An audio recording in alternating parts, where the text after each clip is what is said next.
Sosok Habib ini bercerita seperti ini. Kalau ada Habib yang berzina, yang mabuk-mabukan, yang berjudi, mencuri, jangan kata apa-apa. Nah ini Habib orang Betawi memang. Kalau bahasa Jawa jangan kata apa-apa, ojo muni apa-apa ngono. Menengai.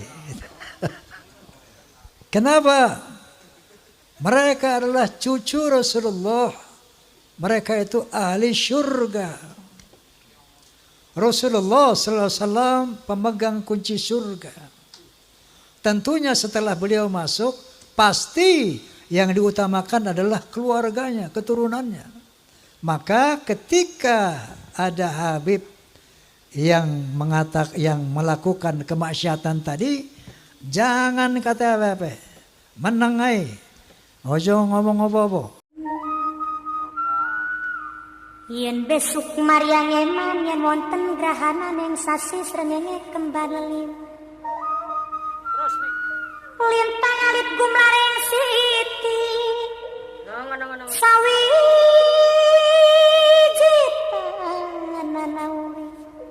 Sawiji tanana urip mung isun karo sampean mati amung kang swarga. Bismillahirrahmanirrahim. Assalamualaikum warahmatullahi wabarakatuh. Bismillahirrahmanirrahim.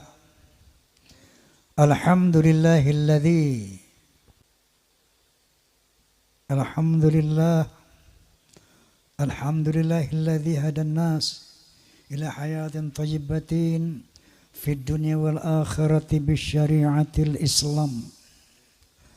Asyhadu an la ilaha illallah wahdahu la syarika lah dzul jalali wal ikram. Wa asyhadu anna sayyidana wa nabiyyana Muhammadan abduhu wa rasuluh sayyidul arabi wal ajam.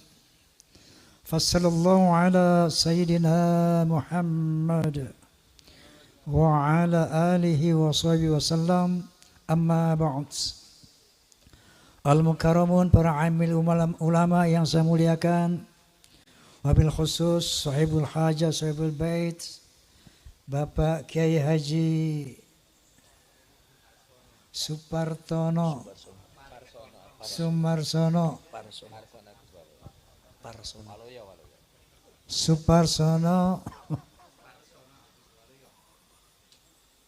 Waluyo.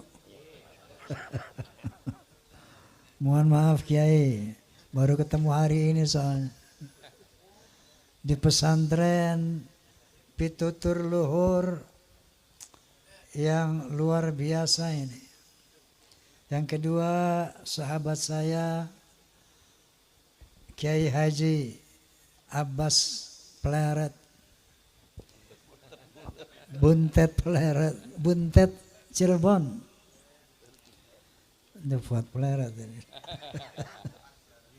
Dan para kiai sedaya yang nun sewu, saya tidak bisa sebutkan satu persatu. Para pejabat sipil TNI maupun Polri yang saya hormati, tak lupa saya sampaikan Forum Silaturahmi Takmir Masjid dan Mushola Indonesia, Fahmi Tamami, juga PAMDI, Persatuan Artis Musik Dangdut Indonesia. Dan saya mau tanya, di sini ada fans Rhoma Irama enggak? Ada fans Soneta enggak? Nah, itu fans Rhoma and Soneta disingkat Forza.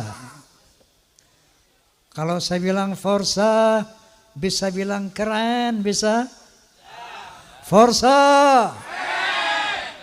Allahumma salli ala Muhammad.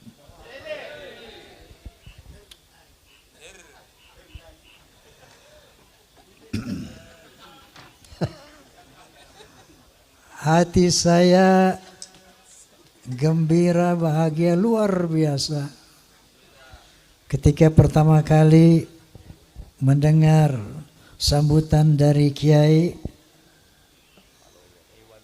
Waluyo yang dahsyat luar biasa. Kemudian bertambah lagi bahagia saya mendengar ungkapan yang holistik komprehensif mengenai perlunya, pentingnya kita membahas masalah yang berkaitan dengan Rasulullah Sallallahu Alaihi Wasallam yang disampaikan oleh Gus Abbas Buntet Cirebon tadi.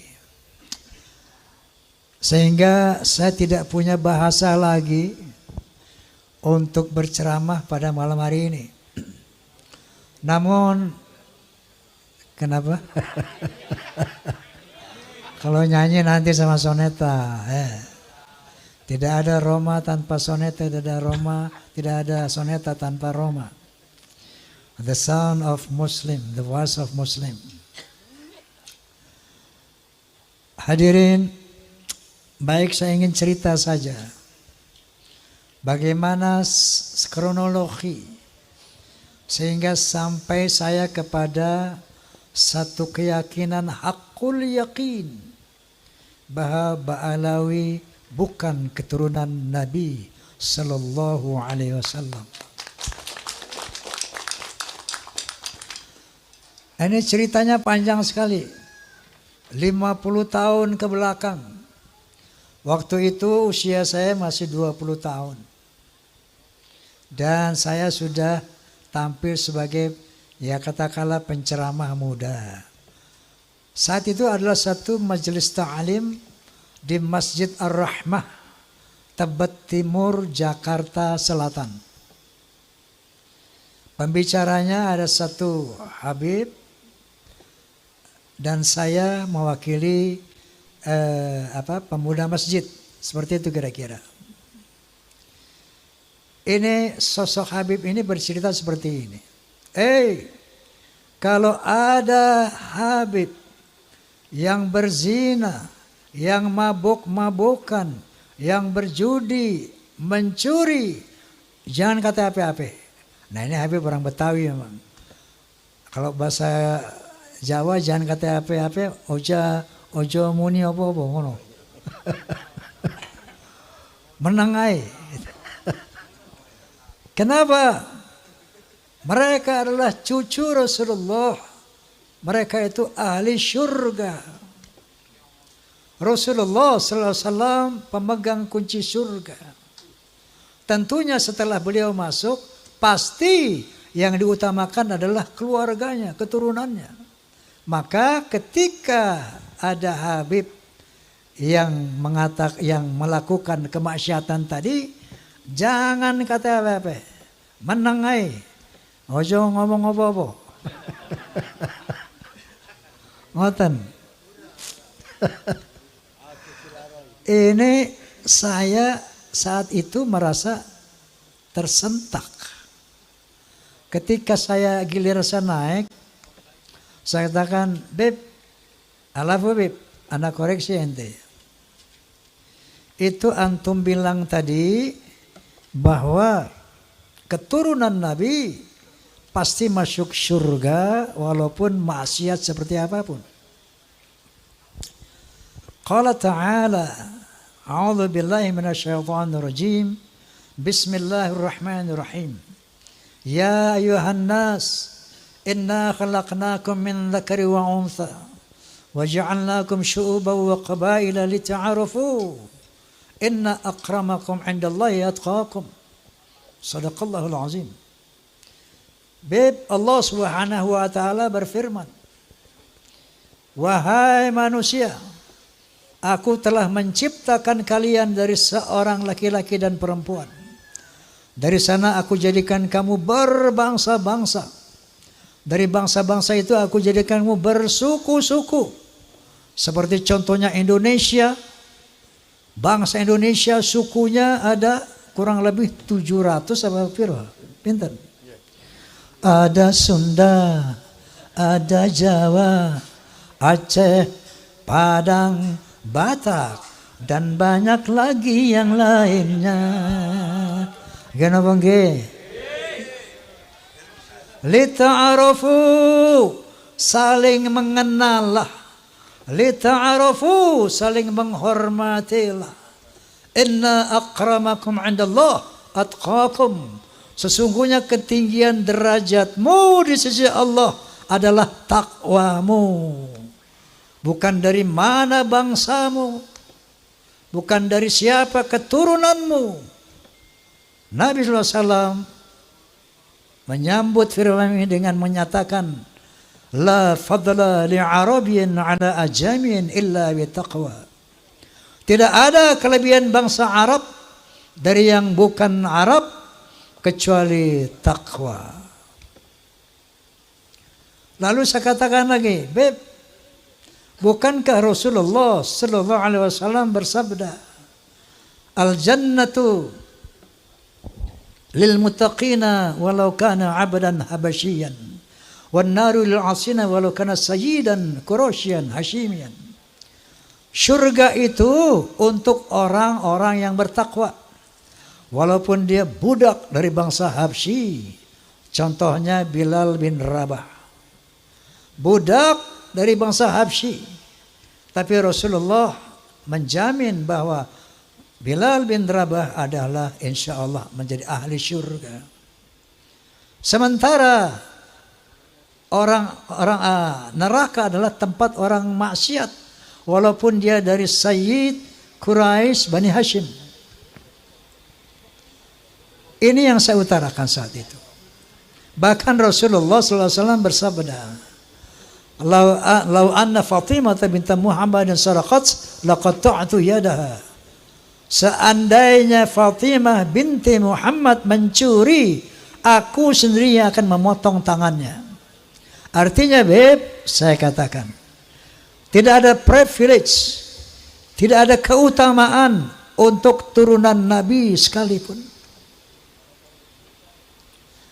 Rasulullah pernah mengadakan halaqah dengan para sahabat. Beliau bercerita, aku rindu kepada sambil meneteskan air mata. Aku rindu dengan saudara-saudaraku. Aku rindu dengan saudara-saudaraku. Para beruntung, lebih beruntung, lebih beruntung, orang beruntung, lebih beruntung, lebih beruntung orang yang tidak pernah bertemu aku, enggak pernah melihat aku, tapi dia beriman kepadaku. Mereka itulah saudara-saudaraku. Allahumma sholli ala Muhammad. Kalau kita ini 1500 tahun kurang lebih enggak pernah jumpa Nabi, enggak pernah melihat Nabi, tapi kita beriman kepada Nabi, itulah saudara-saudara Nabi. Makanya ketika Rasulullah di akhir hayatnya, dia tidak memanggil keturunannya ya dzurriyyati, yang dipanggil dia ummati, ya ummati. Islam dinul khalis. Islam adalah agama yang lurus. Rasulullah SAW adalah tokoh yang demokratis, bukan tokoh yang nepotis. Bukan tokoh yang pokoknya nanti semua keturunanku, keluargaku harus masuk surga apapun kesalahannya. Lah. Inilah al-Islam. Itulah sosok kepribadian Rasulullah sallallahu alaihi wasallam. Setelah saya ngomong begitu, ini 50 tahun yang lalu, hebohlah satu masjid itu. Besoknya saya dipanggil oleh Habib Sepuh. Bang Haji, ente ngomong apa kemarin? Sampai ramai itu orang-orang di masjid. Saya bilang, saya ceritakanlah. Ada Habib ngomong begini, Beb. Saya bilang, qala ta'ala, qala Rasulullah, bla bla bla. Mohon petunjuk, Beb, saya bilang. Apa yang Anda sampaikan itu benar. Apa yang Anda sampaikan itu tidak salah. Tapi saya mohon, Jangan ulangi lagi kata-kata seperti itu. Kenapa? Karena itu akan merusak ukhuwah Islamiyah. Sejak saat itu saya pendam dalam perut. Saya melihat berbagai macam arogansi, kemungkaran yang dilakukan Habib. Saya nggak mau bunyi lagi. Saking taatnya saya kepada Habib Sepuh tadi. 50 tahun saya tahan itu.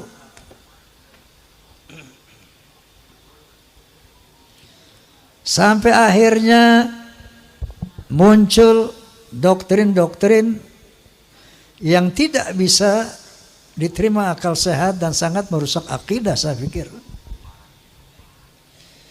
Itu leluhur kami Al-Faqih Muqaddam. Mi'raj 1 malam 70 kali. Astaghfirullahalazim. Rasulullah sallallahu alaihi wasallam hanya diizinkan Allah mi'raj ke Sidratul Muntaha seumur hidup 1 kali. Ketika ada orang mengatakan bahwa moyang kami bisa mi'raj 1 malam 70 kali, ini telah merendahkan Rasulullah, telah menghina Rasulullah sallallahu alaihi wasallam. Ada lagi berita-berita khurafat. Leluhur kami kalau tidak malu sama Allah dapat memadamkan api neraka cuma dengan kelingking. Inna lillahi wa inna ilaihi raji'un. Kalau tadi menghina Nabi, sekarang menghina Allah subhanahu wa ta'ala. Banyak cerita-cerita khurafat yang lainnya. Ada seorang tukang kacang namanya Sulaiman. Ini tukang kacang sangat cinta sama habaib. Kalau habaib minta kacangnya dikasih semuanya. Saking cintanya sama habaib. Man minta kacang, dikasih semua. Man minta kacang, dikasih semua. Satu saat si Maman mati. Begitu Maman mati, lapor ini orang kepada Habib tadi. Beb, Maman mati. Ini Maman ahli maksiat. Ibadahnya berantakan. Datanglah ini Habib. Ngasih surat. Ditaruh di lehernya di belakang mayit itu. Man. Nanti kalau Munkar wa Nakir tanya, jangan dijawab. Kasih aja ini surat, inti masuk surga tanpa hisab.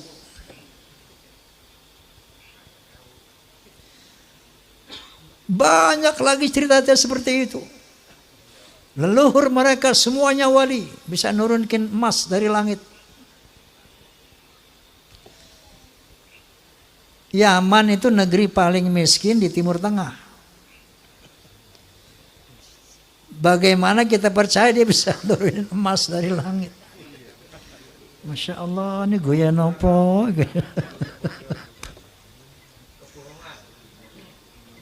Banyak khurafat-khurafat yang mengajarkan. Ya.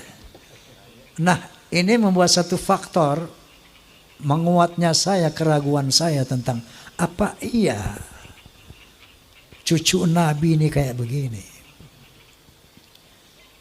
Muncullah baru tesis Kiai Haji Imaduddin Utsman Al-Bantani. Muncul apa beliau? Gus Abbas Cirebon Buntet. Saya enggak mengerti ilmu nasab. Tapi saya tidak bodoh-bodoh amat untuk meneliti apa yang diuraikan oleh Kiai Haji Imaduddin Utsman.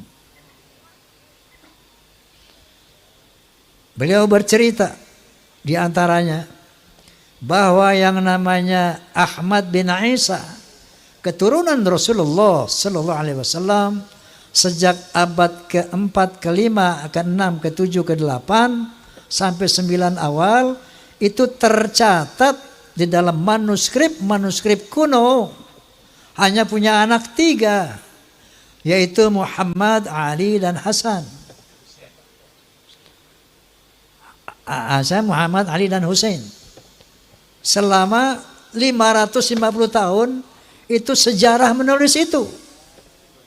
Tiba-tiba di abad ke-9 akhir muncul Ubaidillah sebagai anak Ahmad bin Isa yang keempat.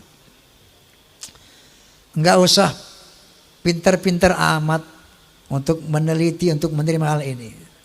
Cukup punya akal yang waras, cukup punya akal yang sehat, kita bisa melihat, oh kalau begitu Ubaidillah ini cantol, cangkokan. Kiai Madudin tentu saja sebagai seorang kiai, mujtahid bahkan, bisa menjelaskan secara ilmiah bahwa kepalsuan Ubaidillah ini. Dari sini mulai keraguan saya yang selama 50 tahun itu bertambah menjadi yakin.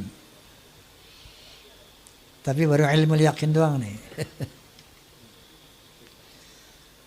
Saya undanglah Kiai Imad Dudi di podcast saya. Kemudian dalam rangka, karena saya saat itu sebagai penengah ingin mencari siapa sih yang benar ini. Apakah Ba'alawi, apakah Kiai Imad.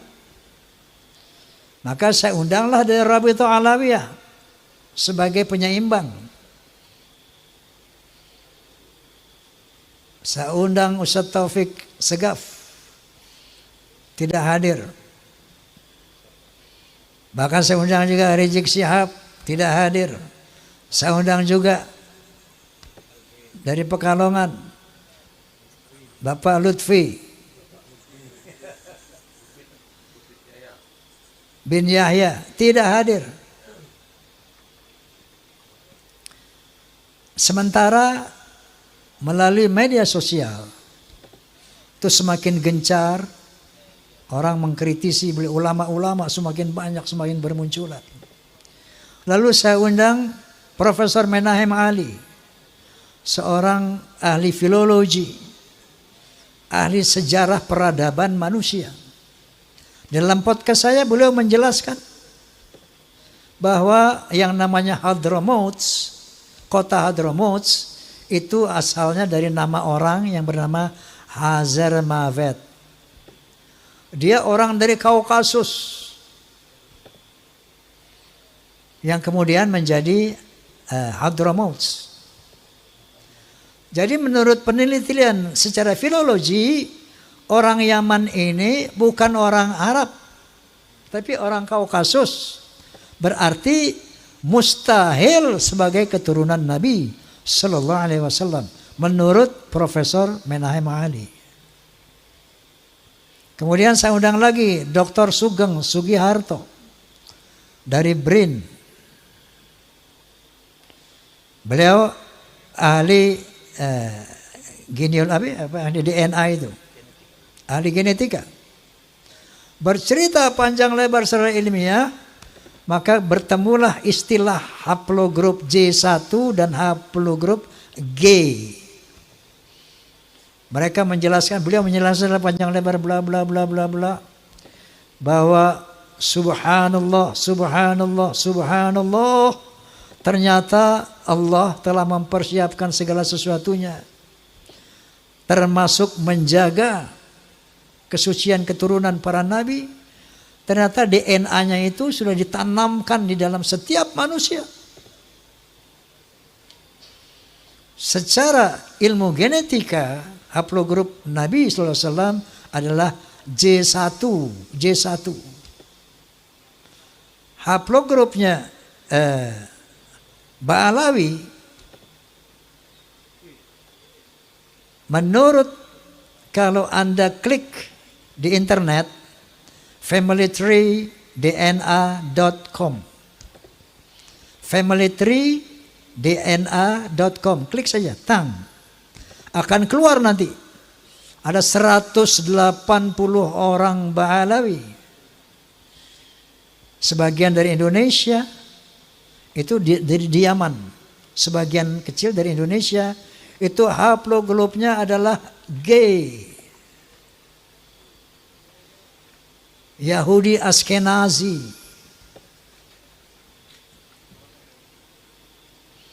Nah, dari 3 disiplin ilmu ini, menurut sejarah, menurut ilmu nasab, menurut ilmu filologi, menurut ilmu DNA, maka muncullah hakul yakin bahwa Ba'alawi bukan keturunan Nabi sallallahu alaihi wasallam.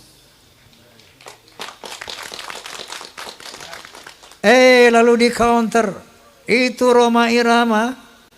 Menurut Gus Romel ini pembela Ba'alawi. Kita bisa lihat di medsos. Itu Roma Irama sok-sok hakul yakin bahwa Ba'alawi bukan turunan Nabi, bahwa Ubaidillah itu bukan turunan Nabi.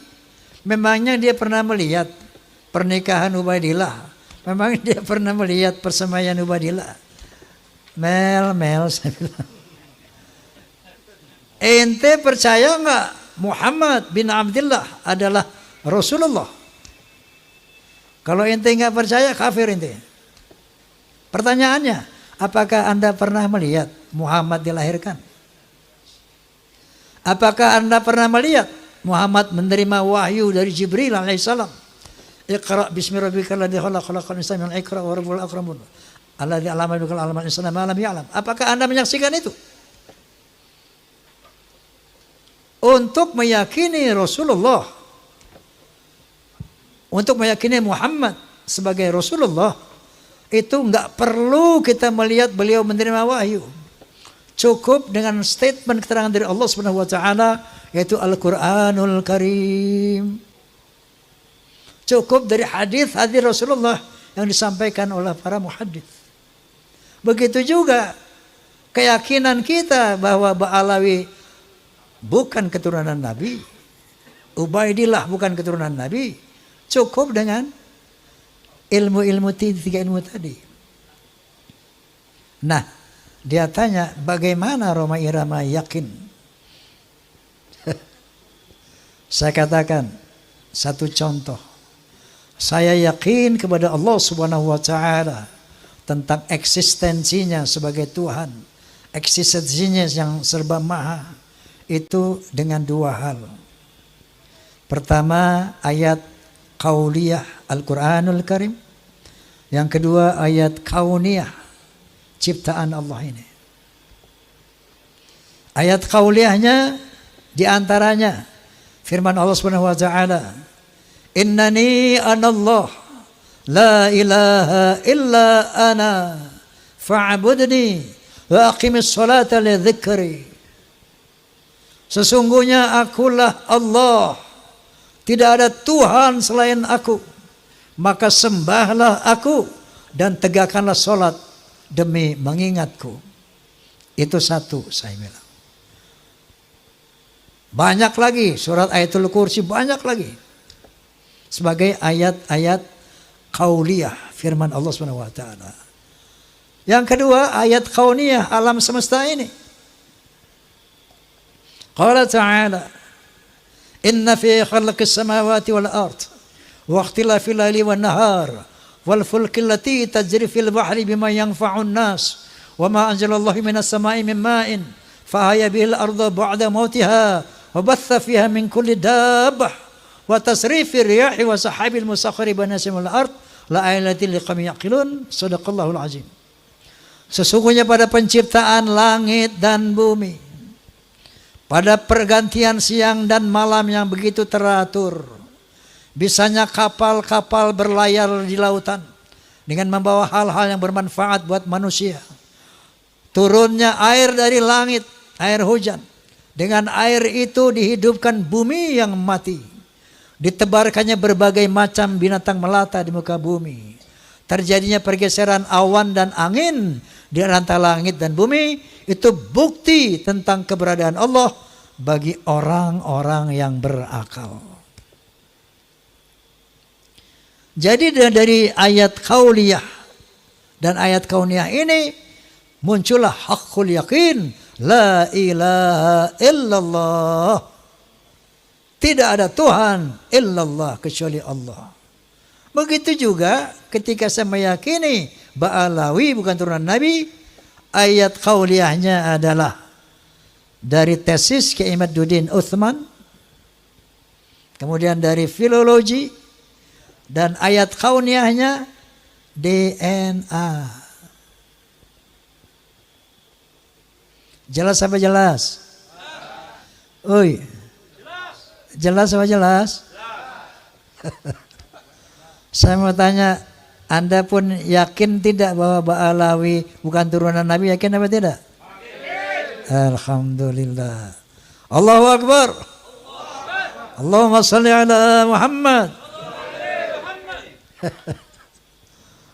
Masya Allah, Masya Allah. Di qawmi yaqilun. Kalau makanya Allah selalu mengatakan gunakan akal, gunakan akal. Afala tatafakkarun, gunakan fikiran. Gunakan akal.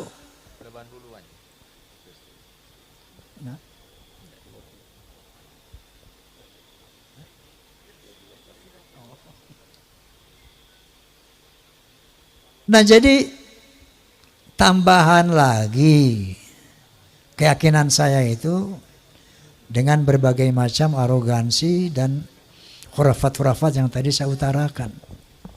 Lengkap sudah hakul yakin saya. Nah kemudian saya ingin berbagi pengalaman. Tempo hari saya dakwah di daerah Jambi, Sumatera Selatan. Tablighul Akbar. Itu kiai-kiai banyak mengatakan, Bang Haji, kami di belakang Bang Haji. Saya pengen sih dia di depan saya, bukan di belakang ya.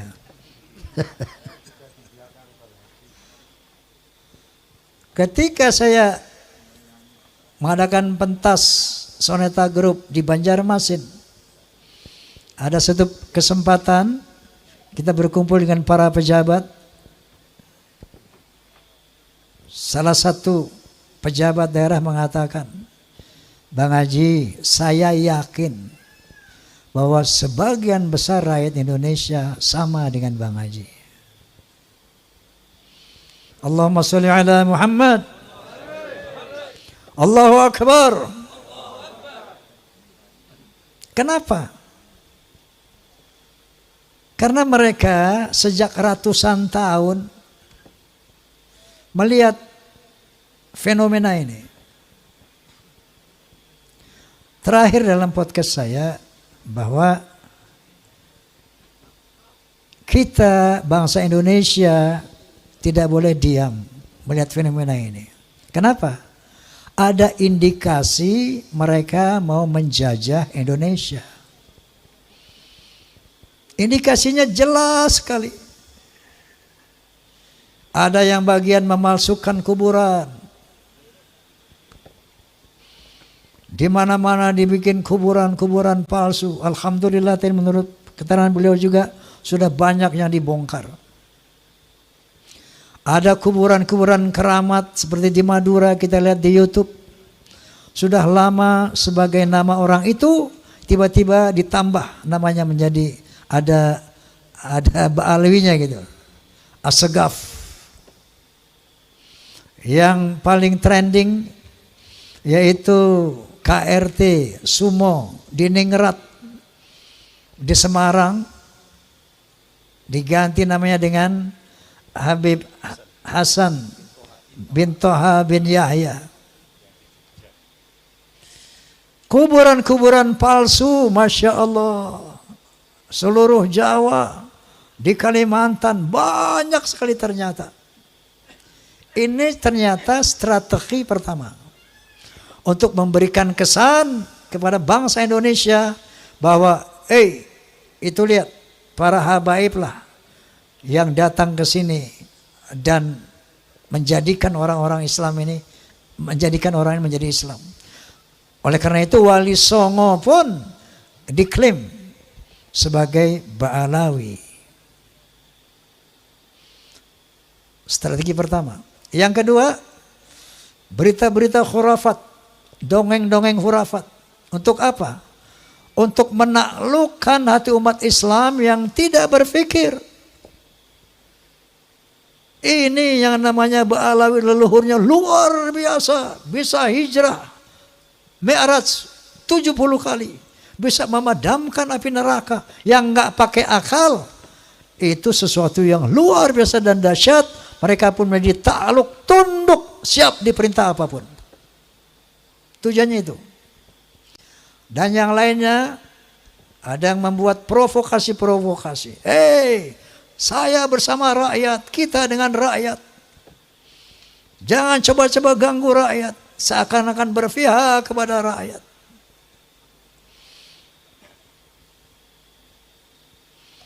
Ada lagi provokator.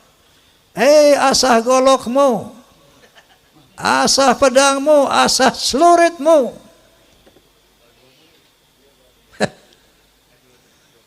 Dia mengadu domba kita pribumi. Sementara mereka akan memetik hasilnya. Faham apa tidak ini? Halo? Faham?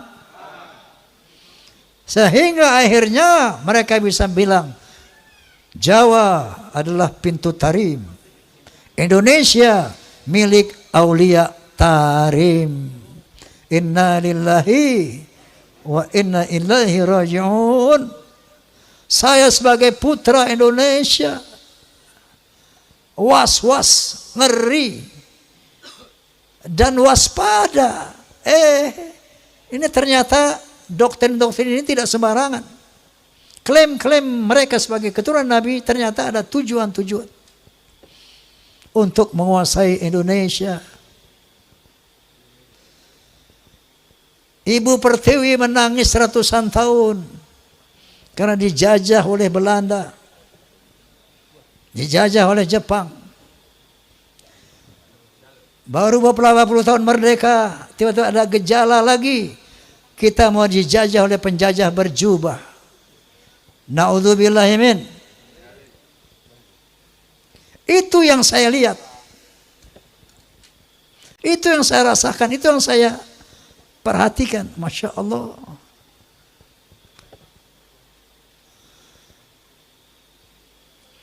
Saya tidak punya kepentingan. Dan sering saya katakan, apapun yang saya ucapkan ini bukan berdasarkan kebencian. Naudzubillah. Bukan berdasarkan saya punya kepentingan. Dasarnya qulil haqqa walau kana murra. Dasarnya adalah watawassaw bil haqq watawassaw bis sabr.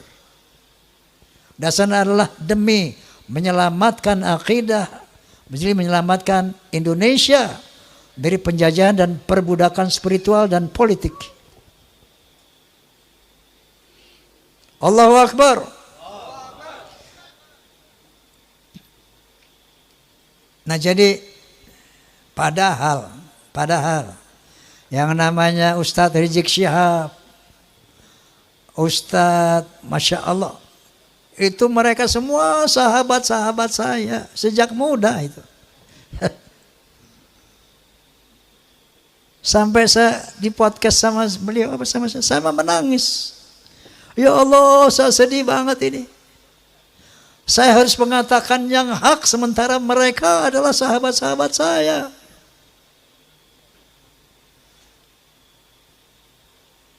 Tapi kebenaran harus diutarakan. Sepedih apapun perasaan saya.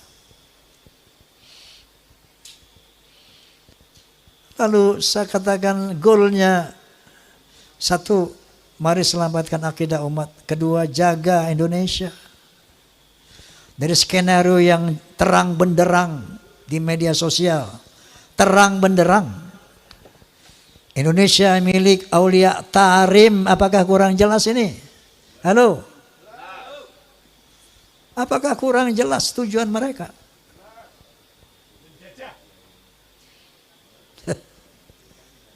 Jadi ini dari dasar hati yang tulus sebagai umat Muhammad SAW dan sebagai anak bangsa Indonesia. Penjajahan perbudakan spiritual. Nah itu dengar nggak kamu tuh? Penjajahan perbudakan spiritual. Ngono loh. Tetapi karena kita sama-sama umat Islam, ini memang harus kita selesaikan. Ya. Namun goalnya nanti pertama tentunya selamatkan Indonesia dari penjajahan mereka. Makanya saya sependapat dengan Gus Abbas, pemerintah harus turun tangan ini. Ini masalah bangsa, masalah NKRI. Harus turun tangan. Kalau enggak saya khawatir ini bisa perang saudara. Bukan antara Ba'alawi dan umat, bukan. Antara kita sama kita. Ba'alawi nonton. Betul enggak? Oleh karena itu, goalsnya nanti, ketika mereka dinyatakan bukan keturunan Nabi, tetap jaga ukhuwah Islamiyah. Wa'tasimu bihablillahi jami'an wa la tafarraqu. Tapi dalam kesetaraan. Bukan dia sebagai tuan, kita sebagai budak. No. Rekat ukhuwah Islamiyah dalam kesetaraan. Kita muliakan siapa yang berilmu. Yarfa'illahu alladhina amanu minkum walladhina utul ilma darajat. Kita muliakan siapapun yang berilmu. Tadi golongan mereka dari manapun. Dan kita muliakan orang-orang yang bertakwa. Tidak ada kemuliaan atas nasab. Sebagaimana firman Allah Subhanahu wa taala, sebagaimana dinyatakan oleh Rasulullah sallallahu alaihi wasallam. Ini harus kita perbaiki sistem sosial antara Ba'alawi dan pribumi. Kalau mau sama-sama merekat ukhuwah Islamiyah dalam kesetaraan. Jangan kami putra bangsa menjadi budak-budak kalian. Secara spiritual ataupun secara politik. Last but not least, Rasulullah SAW punya spesifikasi dibandingkan dari 124.000 nabi yang diturunkan Allah. Ada 313 Rasul. Semuanya misinya sama. Untuk menyampaikan La ilaha illallah. Tapi ada spesifikasi Rasulullah. Di samping itu, beliau ditugaskan untuk membangun akhlak. Sebagaimana Nabi sallallahu alaihi wasallam bersabda, "Innama bu'ithu liutammima makarimal akhlaq." Sesungguhnya aku dibangkitkan untuk memperbaiki akhlak yang mulia.